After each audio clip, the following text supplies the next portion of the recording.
नमस्कार दोस्तों, मेरे YouTube चैनल अविदित बाय नवदित में आपका स्वागत है। बस्तर बस्तर महज एक स्थान या विषय न होकर प्राकृतिक सौंदर्य से ओतप्रोत ऐतिहासिक, पुरातात्विक, सांस्कृतिक और स्थापत्य का केंद्र के रूप में सदैव से रहा है। दुनिया भर के लोगों के लिए इसकी बोली, यहाँ के जनजाति, संस्कृति, खान पान, रीति रिवाज सदैव से आकर्षण का केंद्र और शोध का विषय रहे हैं। देश और दुनिया के लोगों को वर्तमान बस्तर का एक स्याह पक्ष नक्सलवाद के रूप में दिखाई पड़ता है, जो प्रिंट और इलेक्ट्रॉनिक मीडिया के माध्यम से दिखता है, किंतु उसके धवल पक्ष भी हैं। बस्तर की अपनी विशिष्ट संस्कृति है, जिसे हम बस्तरिया संस्कृति के नाम से जानते हैं। यहाँ आदिवासियों, मुख्यतः गोंडों की उपजाति निवास करती है तथा 36 बोलियों का केंद्र बिंदु है।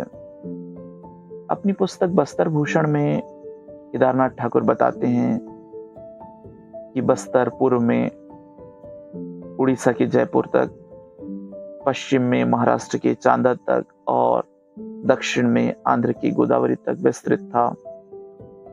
इंद्रावती नदी इसे 2 भागों में विभाजित करती थी। बस्तर पाषाण काल से वर्तमान समय तक के समृद्ध इतिहास को अपने गोद में समेटे हुए है। यहाँ पाषाण काल के अवशेष खड़क घाट, कालीपुर, भातेवाड़ा, देउरगांव, घाट लोंगा, गढ़ चंदेला, गढ़ बोदरा इन स्थानों से प्राप्त होते हैं। यहाँ नल, गंग, नाग, चालुक्य, काकतीय शासकों ने शासन किया। वर्तमान बस्तर के नाम अलग अलग काल में अलग अलग रहे हैं। एक मान्यता के अनुसार संभवतः पौराणिक राजा वत्सर के नाम पर इस क्षेत्र का नाम बस्तर पड़ा होगा। उत्तर वैदिक काल में बस्तर को दक्षिण दिक नाम से संबोधित किया जाता था।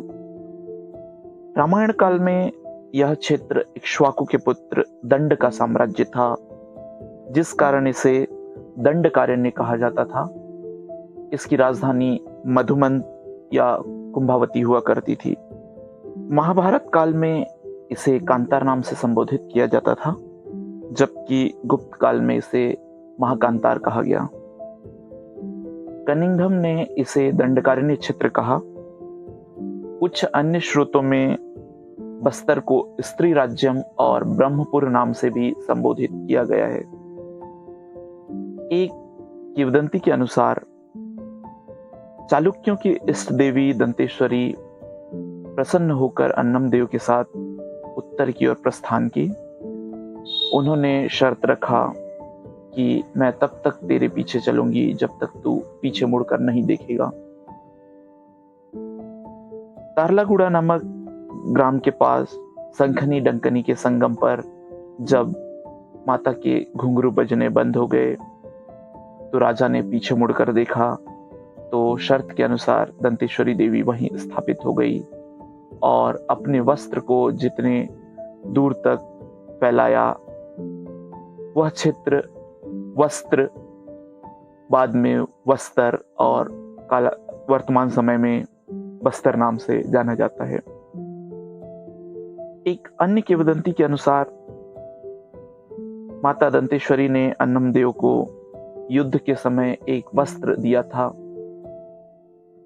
और कहा कि यह वस्त्र जब तक तेरे पास रहेगा तो युद्ध जीतता रहेगा। जब यह अदृश्य हो जाएगा तब वहां तक राज्य की सीमा होगी। संभवतः इसी वस्त्र के कारण इस क्षेत्र का नाम कालांतर में बस्तर पड़ा होगा। एक अन्य किंवदंती के अनुसार राजा अन्नम देव जब नागों पर विजय प्राप्त करने निकले तो इस क्षेत्र के लोग बांस के पौधे के नीचे या तल में निवास करते थे। उसे देखकर अन्नमदेव के सैनिकों ने भी बांस के तर पर विश्राम किया और यही बांस तर संभवतः बाद में बस्तर बना होगा। एक अन्य अवधारणा के अनुसार यह क्षेत्र अत्यंत विस्तृत हुआ करता था, जिस कारण विस्तार शब्द के कारण यह क्षेत्र बस्तर बना होगा। एक अन्य प्रसंग के अनुसार जब रावण सीता को हरण कर इस क्षेत्र से ले जा रहा था, तब सीता ने अपनी पहचान प्रदान करने हेतु वस्त्र का एक टुकड़ा इस क्षेत्र पर गिराया था, जिस कारण वस्त्र का परिवर्तित रूप बाद में बस्तर बना होगा। बस्तर जिले का निर्माण 1948 में हुआ था। पूर्व का बस्तर जिला केरल राज्य से बड़ा हुआ करता था, जिसका क्षेत्रफल 39,144 वर्ग किलोमीटर थी। कालांतर में प्रशासनिक सुविधा की दृष्टि से बस्तर को समय समय पर 7 भागों में विभाजित कर 7 जिलों का गठन किया गया। सन 1998 में बस्तर से कांकेर और दंतेवाड़ा जिले को पृथक किया गया। 2007 में बस्तर से नारायणपुर और दंतेवाड़ा से बीजापुर पृथक हुआ। सन 2012 में बस्तर से कोंडागांव और दंतेवाड़ा से सुकमा पृथक हुआ। धन्यवाद। चैनल को सब्सक्राइब करें। पर्यटन स्थलों को स्वच्छ रखें। धन्यवाद।